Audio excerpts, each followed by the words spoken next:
Welcome to the Japanese thing. Today we have Yesh and Dylan. Welcome back, Dylan, who's been on Hi. holiday for the last week. Yeah, You did some cool stuff on holiday. We'll maybe speak about that a little bit later. But yeah, we can. first, my name's Chris, and I've got some Japanese news for everyone. Uh, let's start with some light anime news, I guess. We are getting, because so much anime is being made at the moment, we're getting a lot of titles that otherwise I think we would never have seen be made. I know Yesh was going to talk about Reborn as a Vending Machine. I Now Wander the Dungeon. It's a light novel It is a light novel. that is getting an anime. There are several new anime confirmed, including a Chainsaw Man thing, which people are quite excited about.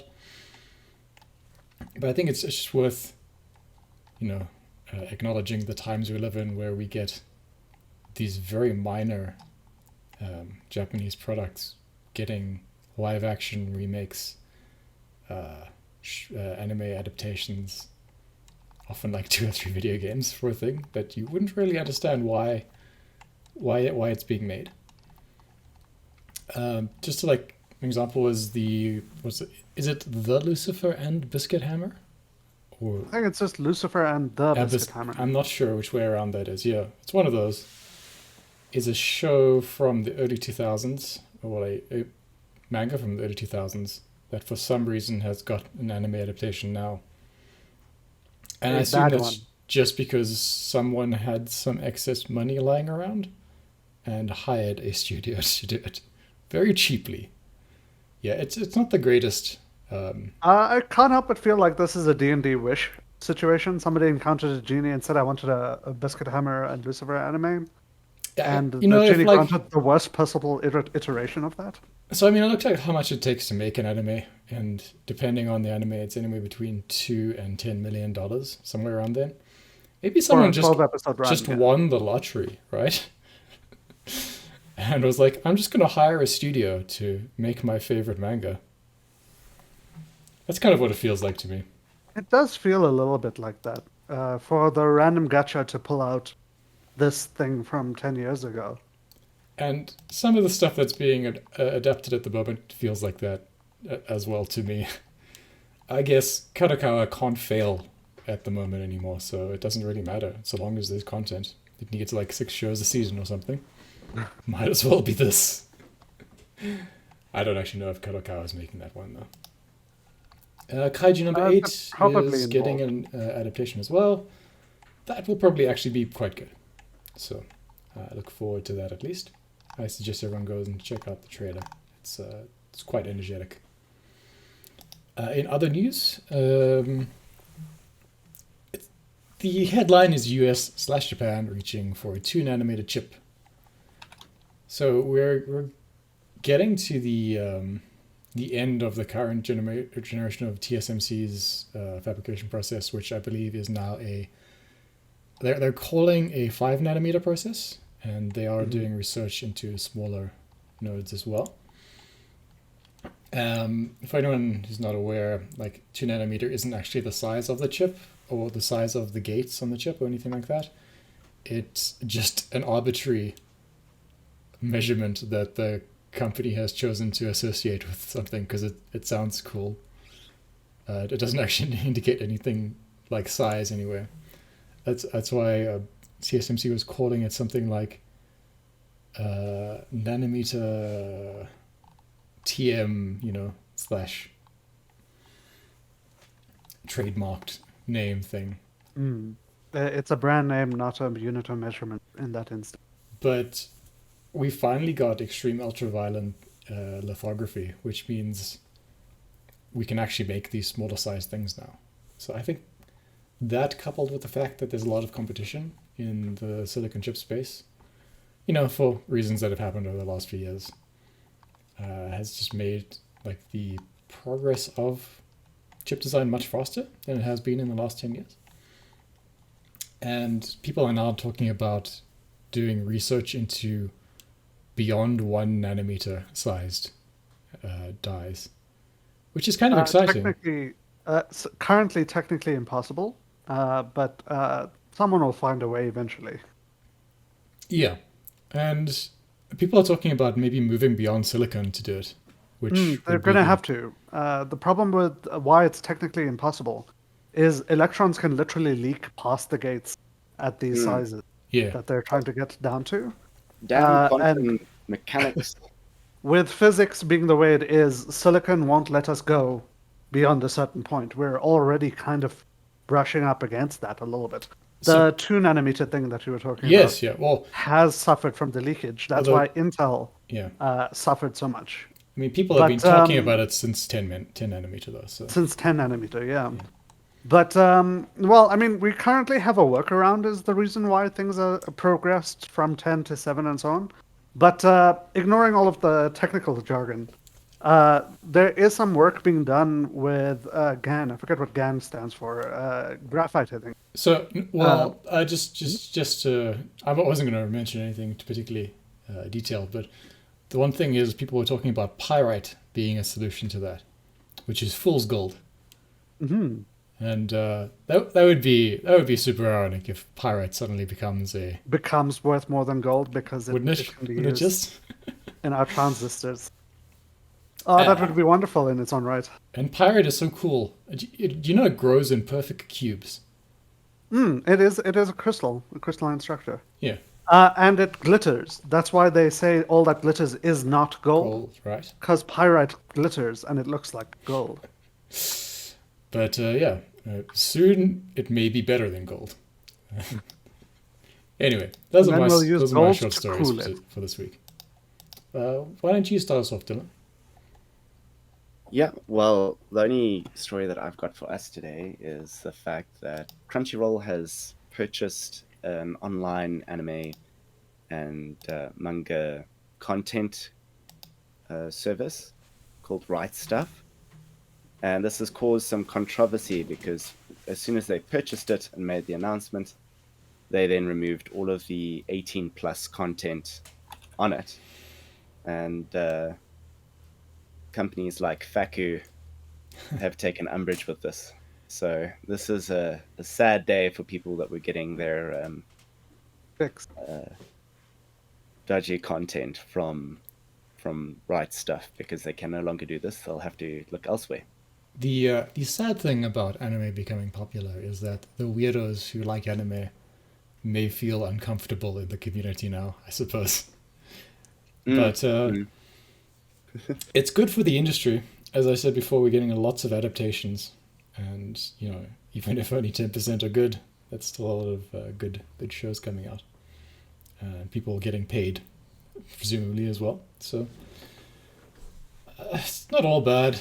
I think the problem with Crunchyroll is that it's not Crunchyroll anymore. It's Funimation, which is owned by Sony, as far as I understand, right? So Sony is involved in the workings, and Well, Sony yes, wants to have a family-friendly front. Yeah, Sony's the parent company of Funimation, so I think you have to think of it in terms of what does Sony think is appropriate for its companies to do, rather than what the various people who ran Crunchyroll or Funimation would have thought. I actually think like the people who, at least in like Funimation, like US side, really wouldn't have done something like that, just given who some of them are. But yeah, I guess you can't have your site linked to like adult content if you're trying to sell a cartoon streaming service to children. Maybe it's just not something you can do. Yeah, I mean, I think that's been demonstrated time and time again. I think they know that it's going to be an issue at some point in the future. Yeah. You just have to link the two, and then that's a problem. So for now, I'm less sure tentacles. Amazon will be happy to supply all of those things that Crunchyroll is no longer doing. Yeah. Or what's it, right? What was the site called? The site was called Right Stuff. I mostly wanted to say something light before I get into something a bit heavier. Reborn as a Vending Machine, Now I Wander the Dungeon is a light novel that I initially was laughing at so hard about 6 years ago because I knew someday someone would be mad enough to animate it. And we are lucky to live in this era where Kadokawa has announced that they are going to be animating this wonderful show.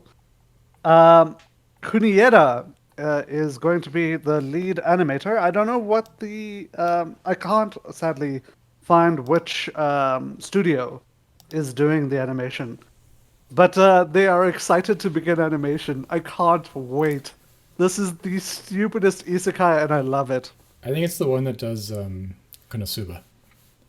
But I Oh can't my remember god, the it name. might actually have good acting if it's Konosuba, and I feel like that might ruin this. But you have to. That's a big studio, and they have different departments.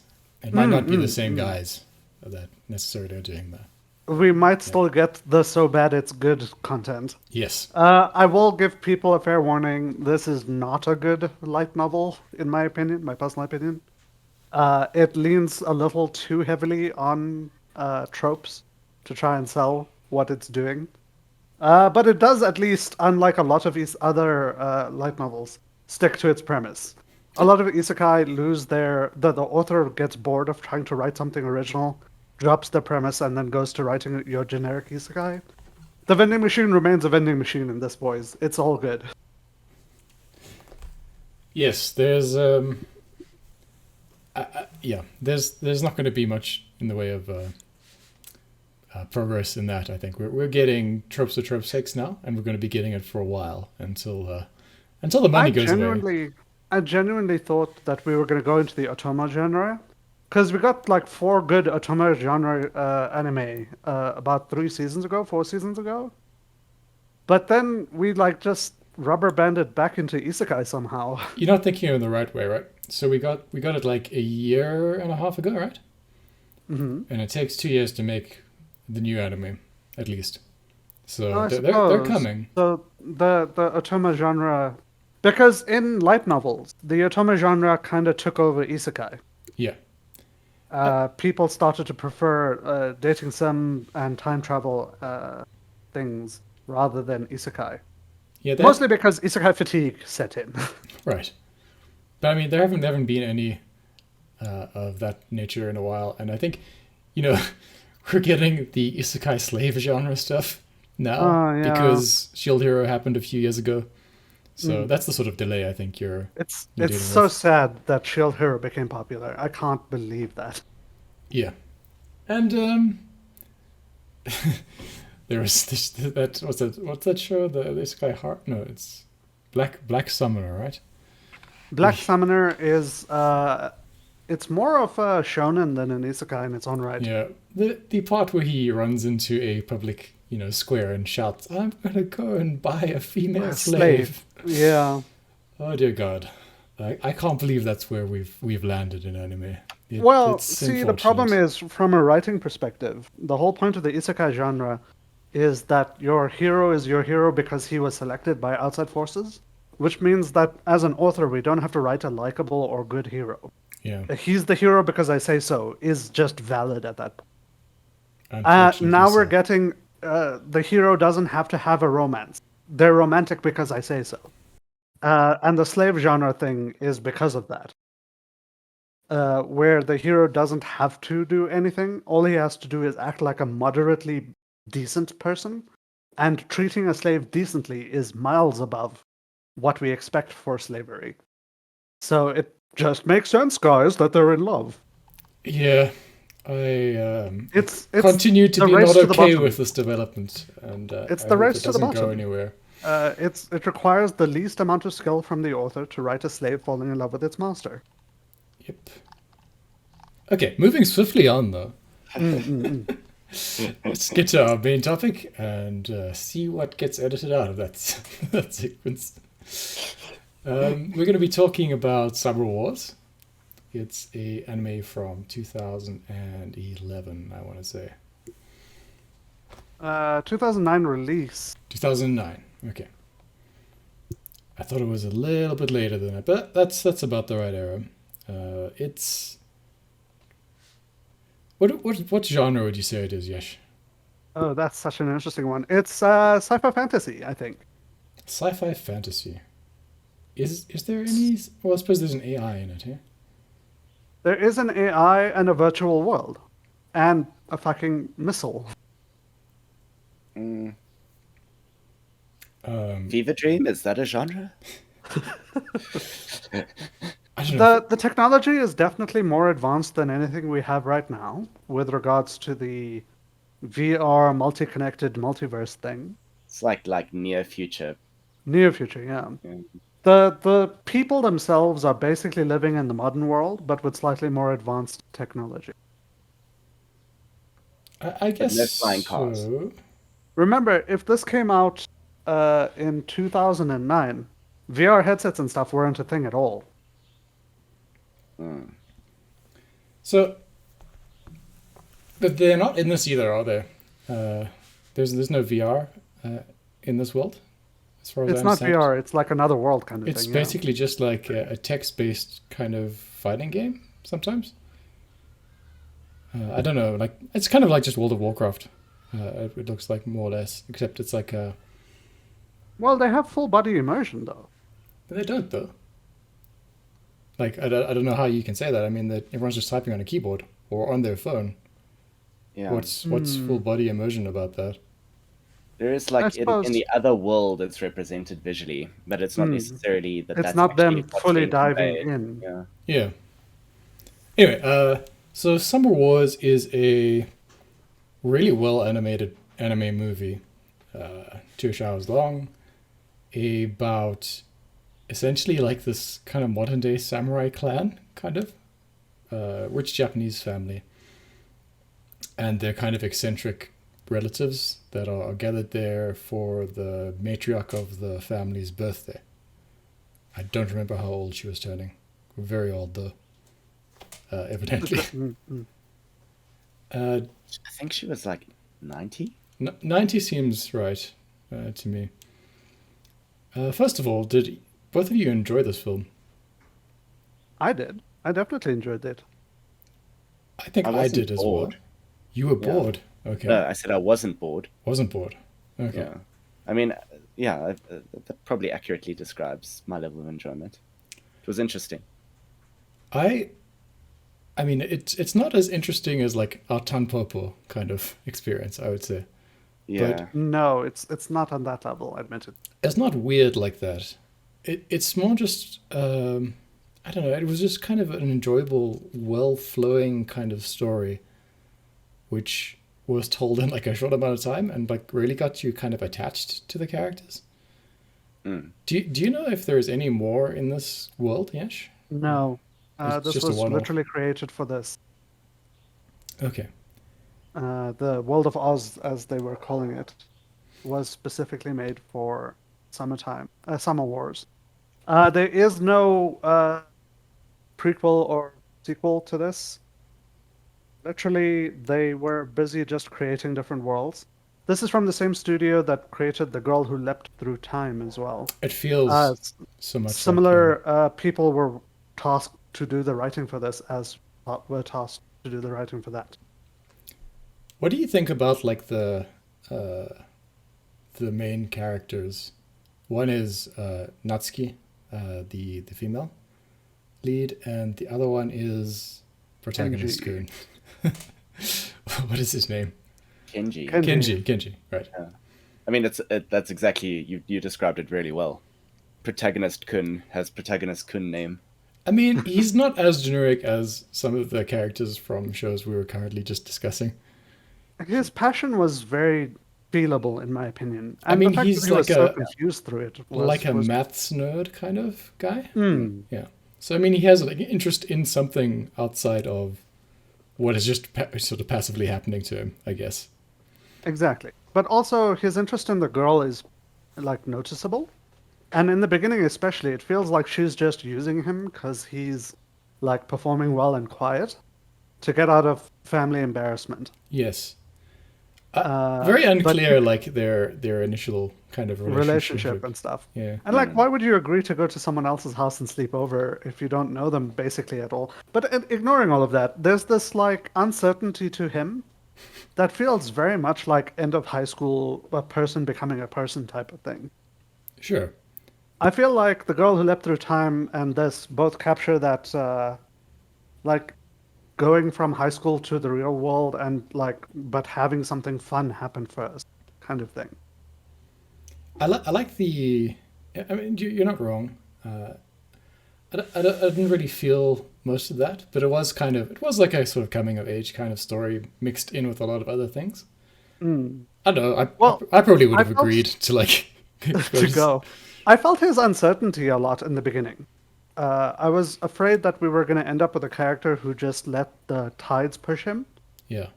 But he pushed back quite firmly and showed some real, like he showed some character in the show. So in the movie, I didn't really understand like the game thing very well in the movie. He's some sort of representative for Japan in that game somehow, or he wants to be. I thought that he was vying to be. But yeah, he was trying to be. I don't really understand like what it amounts to or why you'd want to do that, or if it's just like a, achievement in the game or anything like that. But it seemed to be like a really kind of international thing, so it might mean something for you, at least just in terms of like point of pride, I guess. Or it wasn't like a job or anything he was after, was it? No, it was purely a game thing. Okay. I think it was related to math, though. Yeah. Uh, And so counterpoint to this kind of innocent math-loving guy, we have the uncle character of the show, whose name I don't remember. But he's presented in like a kind of malevolent way when we're first introduced to him. In the way you'd kind of see like a your classic anime like antagonist introduced, sort of suddenly just appearing. Yeah. And causing quite a scene when he does. And he is behind what happens shortly thereafter, right? But no one is really blamed for anything in this movie, which is the strange thing to me. And I don't know if that is just like kind of implied because these people are relatively like a kind of weird, powerful collection of humans who are, some are part of the police or fire force or, influential businessmen, and they're from a wealthy family, that no one ever really gets in trouble. in trouble, right? Except for Kenji, who is taken away by one of the people of the household who happens to be a policeman after he inadvertently commits a crime. What was that crime though? Like, what did he do, Yesh? Well, what did he do? Yeah, I mean, what did he do? Like, what was the? Nothing really makes sense about what happened. In No, that I don't situation. actually he know broke what a 2000-bit encryption essentially, which in like less than 8 hours or manually something like that. So with a piece of paper. technically, what he was doing was hacking, technically, but he was doing it for a specific purpose, which I thought was part of the whole earning his position thing. So I don't know. It feels like he was. No. So Yeah. all it was he received an email that had a math problem on. It was like the subject was, "Here's a problem for you," from an anonymous source, and it had just a block of numbers. Yeah. And then He broke the encryption. Then he just sort of hand-wavy- compulsively solved it. And Yeah, sent it hand back wavy to- storytelling thing is that he crunched the numbers overnight and realized that it was an encryption and broke it. And then that was essentially, well, supposedly broke it. He apparently got one character wrong, which is why he didn't end up committing a crime. But regardless of that, he responded back to The the person, anonymous yeah. sender. So that's the crime that he didn't commit. Or he I didn't always thought it was related to he got the challenge from someone who he doesn't know, the person themselves, but they were working with him previously, like an online friend. Yeah, It might be. but so He I doesn't mean, know them personally. we kind of assume it was either like the uncle that maybe sent him such a thing, or it was like somehow the AI that managed to do that, right? I mean, that was my assumption, and like Yeah, yeah. the thing in like anime stories and Japanese stories is like sometimes they just don't explain something explicitly, and you just move on from that point, and you never really get any resolution Mm. about it. So I mean, how is the uncle related to it? Is my question. Because clearly we're made to believe that he is sort of behind this somehow, right? That he's sort of like the guy that made all this possible. Mm. But I mean, once the AI kind of is an AI, it doesn't seem to be controllable in any way. It's not clear who is using it, or if anyone is using it, or if it has any particular purpose. It just seems oddly malevolent. Well, it was like And developed and set up into the analog of the meta universe to cause havoc as an experiment. you're right. And that was basically so that the dude could prove its efficacy to the US government and I have them got pay I him got out that he money. wanted to sell that thing, and he was trying to like boast about the contract he'd got and all that sort of thing. But is he just an idiot? Is that basically the sum total Yeah. of that storyline, right? I think he is Yeah. presented badly in the show because the family treats him badly in the beginning, Except for Natsuki. except for Natsuki, who has a crush on him. Or is just like her favorite uncle kind of thing going on. I think it's pretty Crush. strongly suggested that she has a crush on him. Right. Yeah. But the grandmother and the rest of the family are quite negative about him, and I think her crush actually like aggravates that. Yes. Mm. The Uh, grandmother is probably the least negative of the whole family, other than Natsuki. She's like at least. I think the grandmother's like the best character in this show. Yeah, definitely. She kind of like takes over in the middle. She just like starts ordering all of the family members to do the thing. It just had Pretty that. I mean, she had that sort of commanding nature of someone who would have been like this like samurai lord's wife, I guess, Yeah. in the past. And to solve like a national crisis caused by a rogue AI, she gets out her pocketbook and starts calling people that she knows, and just sort of having things arranged in a particular way so she can kind of calm down the situation. There is like the sort of repeating theme of these implausibly Difficult. sort of like non-realistic, implausible, but sentimental and very human approaches to problems. It's like cracking a 2K bit encryption with a pencil and paper as a mathematician, or solving a massive infrastructural crisis with the A little phone call book and a calls. telephone. Yeah, I mean, it's great. It's great fiction. Just don't think about it too hard, but it's very sweet. Well, faxes can solve any problem, Dylan. That's just a reality in Japan. I mean, damn, she didn't even have a fax. She had a dial-up telephone. Yes. You know? It wasn't even And like, that's probably yeah, why it was the only thing that worked. but I mean, it was like a wheel dial as well. It wasn't Yeah, even a normal telephone. Yeah. The old dial phone. Oh my god. Great. I really enjoyed this movie, I must say. No, but I mean, but it's like plausibly silly at times, isn't it? It's incredibly silly, and sometimes shouting works for some reason Yes. to solve problems. Yeah, For example, I mean, they need a really powerful computer, and it just happens one of the uncles is like a military guy, so he And brings. has in the back of his combi. Yeah, so he like basically steals like a supercomputer from an army base and dumps it Yeah. in the living room. And then, someone else brings in a whole bunch of ice. Just, large blocks of ice to keep it cool in the room. But then another Like a uncle, ship generator. My God. after the grandmother, sadly dies, wants to take the ice to keep her body cool because it's summer. Yeah.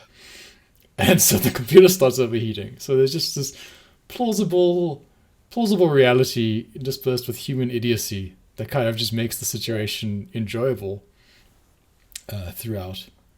In amongst all of that, an actual romance blooms. Is this so? Something I was just thinking as the movie concluded. This is just Digimon, the first movie again, isn't it? It is Digimon the first movie. They did talk about it. This movie's script was out before the Digimon movie. And I mean, it is just that movie. Someone obviously just copied this movie or that movie. Well, I mean, a lot of the writers do work in multiple studios, so I don't think it's right to say that one did a copy of the other, because the stories were similar, but there's enough difference because in Digimon they're trying to sell you toys, and in this they're trying to sell you Yeah, no, this was 90s a emotionalism. more artful, more emotional movie, and it didn't have any of your sort of characters attached to the Digimon thing, obviously. But basically, the antagonist, the weird AI thing, is just exactly the almost like word for word kind of lifted from the Digimon, or it was lifted from this and put into Digimon. And I never really understood like its objectives, which I think is good because it's an AI and it's not human, and it shouldn't really be understandable, I guess. Did you ever get the feeling that it was in just enjoying the chaos, because that's sort of what it was created to do?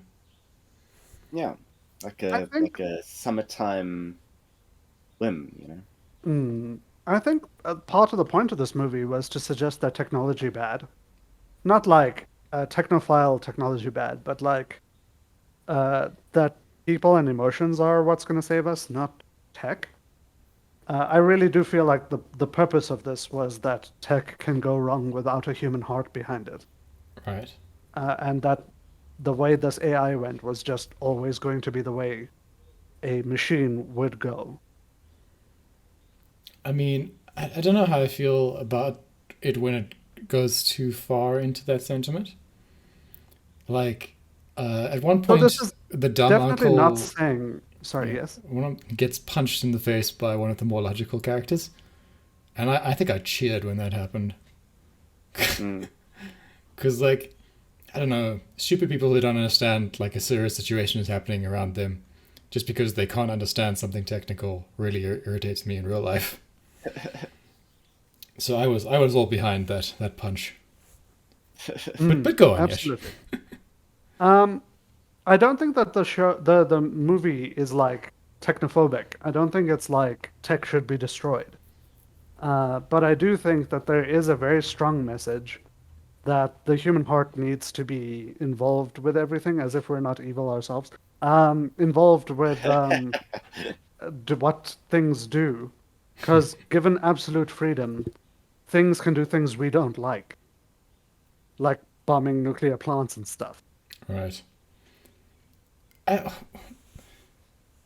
so would the world have ended if he wasn't fast enough with his pen and paper? Is that I basically think the premise of it is that it was a growing threat. It started out very small, and it Mm. became more and more dangerous as time went on. yeah? So I do think that it was meant to be portrayed as the beginnings of a world-ending threat. I'm kind of sad that the entire end of the movie wasn't just based on that children's card game. That's my one drawback. I think that was the nicest moment in the movie, and it kind of would have been better if it ended there. Children's card game was called Koi Koi, wasn't Koi it? Koi, yeah, Hanafuda, Yeah. yeah, Hanafuda cards with, yeah. yeah. Honestly, a children's card game, but like just a game. So the only reason I remember that is because Koi is like first love, isn't it? Or something like that? Yeah, koi. Well, it's koi would be love in like a romantic sense, not in like a parent-child sense. Yep, yep. Yeah, I thought Koi Koi, being coy about Koi Koi, was great. yeah. No. I mean, I that is probably the pun that was being made there with the whole the thing going on. The movie is very much, I think, aimed towards like an 18 to 20 mental state type of person. Yeah, yeah. We're a bit old and cynical, and watching people win just feels like it's not part of reality to us. But I can understand bouncing off of this, especially if you're a little bit more jaded, especially in the last few years. I mean, I can't really understand bouncing off it entirely. I think. Not entirely, but like the fact that there's this production was so based on hope rather than logic. I can see how that would be like, ugh, kind of whatever. But I watched this in like 2010, 2013, and I had a fucking great time. And now rewatching it now, I think mainly I'm remembering how I felt the first time I watched it. I enjoyed the whole thing, and I enjoyed it because it was just a fun story. I think certain things kind of irritated me, but they're the things that are supposed to irritate you, and they didn't dwell on them long enough for me to like be put off Be by it. consistently annoyed. The one thing that irritated me was I watched it via Amazon, and I have some complaints on their streaming stuff, but that's not for this time. Just in general, I think it was just kind of like perfectly enough story. Like it doesn't make sense when you think about it. Yes, it definitely doesn't make sense. But It's not realistic in any particular way. Neither was like a girl who leapt through time. But the studio obviously does, and I think they're releasing a new anime this year. I can't remember what it's called. Something Gate, which is about going to different worlds through a gate or going to a specific world through a gate. So that'll be worth checking out. mhm, Later this absolutely. year in November, I think. But yeah, I would give it 8 out of 10. Worth your time. You could break it up into like maybe 2 or 3 segments if you don't like watching long things. hmm But I think it's something that you can kind of get engrossed in and just kind of experience. So yeah, I As enjoyed a it. as a sub 2 hours thing, I kind of feel like it's an easy cruise to the end. But yeah, if you want to break it up, I suppose say two 60-minute sections. Yeah, Mm. I think maybe my method of watching movies is insane because I watch movies in 20-minute increments. I mean, I broke this one up as well. Yeah. So Dylan, Going what to would go do you something. suggest is your take on this? I mean, it's like I said, it's not boring. You can watch it very easily. I will probably not remember this in a week's time. A Jeremy Johns rating, if I ever heard one. Yeah, I don't know, not quite sure, but like, it's not memorable for me. Um, Is it just not your I genre, or is it something about the it might storytelling? be, it might be. Nothing bugged me. Nothing bugged me. I just didn't think it was amazing. It was okay, but it was okay but interesting. It Hmm wasn't okay but boring. It was okay but interesting. So I think the most interesting aspects for me were not to do with the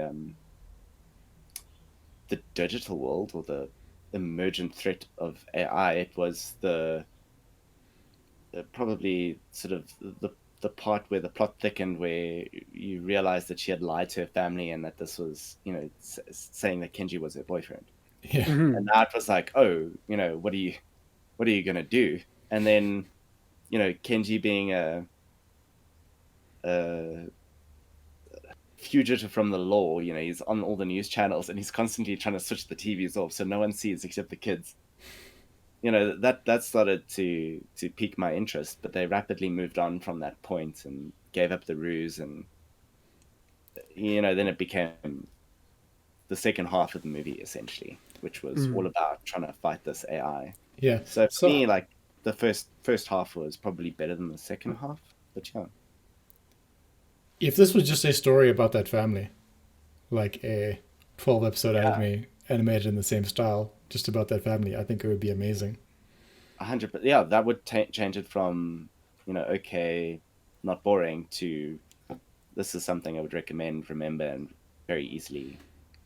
Yeah, Uh, the whole digital world thing I think is is so obviously just a storytelling device in it. And it's I think it's because we get a lot more detailed digital world stories nowadays than we did back then. What is that that? Red, that and I not just don't not Ready Player find One, but the good one, Free Guy. fun. Free Guy. Free Guy. Yeah. I think that's kind of become the basis of what you need to do if you want to tell like a story in like a digital world. This really Yeah. wasn't that though. I mean, it was mostly happening in the real world. And that was This just like is an extra part of the story, as yeah. far as I I was mean, their concerned. virtual world probably is most similar to the meta concept that they're Yeah, working with now, right? Where you get like an avatar that's in the virtual realm, but you're not virtually inhabiting that character with a VR set and yeah, it stuff. was It's like like a Second Life kind of thing. and and to be quite frank, that stuff I find the least interesting of anything. Proper true VR, totally in for, right?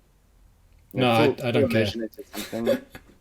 I Yeah. might care, but you know, having an avatar and having an online presence with that avatar and that stuff, I'm not really interested in. But I can understand why someone else would be. I guess I can understand why people are obsessed with those sort of things, but I hate all of that. So Yeah, yeah. I don't want to engage with it really. Mm. So I'm glad there wasn't much of it, and I'm glad the bits of it that did exist sort of made sense. Mm. Did you like the little like coming together, very 90s style, power of cooperation scene, which happens in the way it happened on screen, when at least in the Japanese version is like the various languages, everyone speaking, kind of being Oh, slowly that event. translated, and like support coming through from all over the world. Mm. I feel like that's something that doesn't really happen in shows or movies anymore. Something positive. Yeah, exactly. Mm. It would be, So you know, I was going to say I give this a 7.5 out of 10. I don't consider this amazing or wonderful. I just think it's quite good. yeah, I do suggest people watch it. I don't think it's incredible, but I do think it's one of those things that people should watch just if it's nice to get something that feels like it's from the 80s where we still had hope. right. We should do like we should go to like My Animalist and look at the top rated films and just find the top one that is not like a One Piece or something like that. Mm-mm, not a continuing series kind of Yeah, thing. yeah, and just see what the best one is, and then see if it's any good. You know Uh, what I will say is that it had a very big family theme, which you don't often see in what is I don't often see in Japanese content. Right? Like you often see stuff where someone's got chosen family, you know, like close friends that they get on with, or there's a very intimate family setting between like, you know, a mother and a child or a father and a child or siblings. But you don't have this extended like clan Clan, yeah. feel to things, which was really cool. That part I really dug. You know, the coming together, eating, celebrating, commiserating together, getting through life together as a It sort of reminded me a bit of like some people I knew during school who were in like similar kind of social classes, I guess. We get that kind of weird affluent kind of thing going on where I think the richer you are, the more likely you are either to have like no children or quite a lot of them, and not kind of think about it. So you do get these weird kind of clan situations and family gathering things happening yeah. in like these oddly like kind of run down but extravagant settings, which was I think the delightful part of it. It's like the house didn't have enough electricity, but it was probably worth hundreds of billions of yen. Mm. And like had its own like Tory Gate, whatever. And the sort of casual disregard for like material possessions throughout the thing was funny to me. Mm. When he like drives that boat through the front door, um, Every vehicle gets crashed into. it gets crashed into, and no one cares. Yeah. This Yeah, this $1 million sports car that's just like that's Tokyo drifted into a boat, and everyone's dump like, "Oh dump God, this this guy again? Why?" yeah dump this tuna trawler in the poi pond, right? Yeah. Oh yeah. Okay, so I think that'll do it for our discussion on Summer Wars. I recommend it. I think if you haven't watched many Japanese movies, this is maybe a good one to get going with that sort of stuff. And I thought maybe next week we could look into the maybe either doing the space battleship Yamato 2099 movie, which I think has the single coolest scene I've ever seen in a space movie. And I might just want to talk about that for like half an hour. Or there's a show I'm watching called Kari no Uta, His Kari Songs, which is also just like a weird show. But anyway, thanks for listening, guys. Thanks, Yash. Thanks, Dylan. Ciao for now.